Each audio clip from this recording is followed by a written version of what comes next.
সঁচাকৈ ৰাজ্যত এতিয়া নিৰ্বাচনৰ গৰম বতাহ আৰু আজি যিহেতু মনোনয়ন পত্ৰ প্ৰদানৰ আজি শেষৰটো দিন ৰাজ্যত সেই উপলক্ষে আচলতে ৰাজ্যৰ প্ৰত্যেকটো প্ৰান্ততে নিৰ্বাচনৰ আৰু যি প্ৰতিদ্বন্দ্বী আছিলে বাৰু আছিলে তেওঁলোকৰ মনোনয়ন পত্ৰ দাখিল কৰাৰ যিহেতু 3 বজাৰ সেই সময় আৰু সেই উপলক্ষে আজি যোৰহাটত পুৱাৰ ভাগতে উপস্থিত হৈছিলেহি অসম প্ৰদেশ কংগ্ৰেছ কমিটিৰ সভাপতি গৌৰৱ গগৈ ডাঙৰীয়া কেইবাদিনো তেওঁ কাৰ্যসূচী লৈ পিনি যোৰহাটত উপস্থিত হৈছিলেহি আৰু পুৱাৰ ভাগৰ পৰা পুৱা তেওঁ গুৰুদ্বাৰলৈ গৈছিলে আৰু গুৰুদ্বাৰত গৈ পিনি তেওঁ আশীষ গ্ৰহণ কৰিছিলে তাৰ পাছতে তেওঁ ঐতিহাসিক শ্ৰী শ্ৰী বুঢ়ীগোহাঁই দেৱালয়ত উপস্থিত হৈছিলে তাত মাৰ আশীৰ্বাদ ল'লে তাৰ পাছতে তেওঁ মাছৰহাটৰ যি বৰনামঘৰ আছে মাছৰহাটৰ বৰনামঘৰত গৈ উপস্থিত হৈছিলেগে আৰু এতিয়া আহি পিনি তৰাজান যি মছজিদ সেই মছজিদত আহি উপস্থিত হৈছেহি আৰু নিৰ্বাচনৰ বাবে তেওঁ আচলতে আশীৰ্বাদ বিচাৰিছে দুৱা বিচাৰিছে পৰিৱেশটো মই পোনপ্ৰথমে দেখাই ল'বৰ বাবে অনুৰোধ জনাইছো এয়া আচলতে তৰাজানৰ যি মছজিদ সেই মছজিদত আহি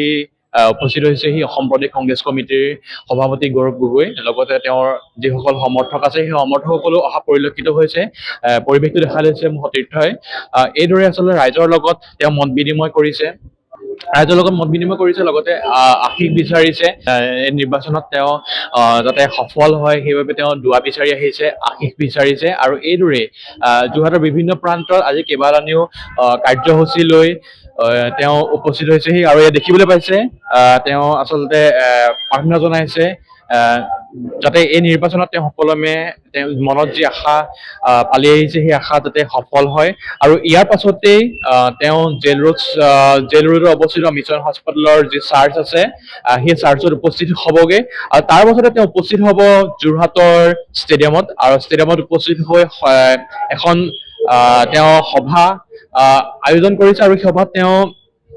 ভাষণ প্ৰদান কৰিব ৰাইজৰ বাবে আৰু তাৰ পাছতে তেওঁ মনোনয়নৰ বাবে যি আচলতে ৰেলী সেই ৰেলী মনোনয়নৰ বাবে তেওঁ ৰেলী আৰম্ভ কৰিব গীতাৰ্থী পইণ্টৰ পৰা তাৰ পাছত গৈ তেওঁ চাৰ্কিট হাউচ হৈ যোৰহাটৰ উপায়ুক্তৰ যি কাৰ্যালয় সেই কাৰ্যালয় উপস্থিত হ'বগে আৰু তাত উপস্থিত হৈ তেওঁ মনোনয়নৰ যি মনোনয়ন পত্ৰ সেই পত্ৰ তেওঁ সতীৰ্থসকলৰ সৈতে প্ৰদান কৰিব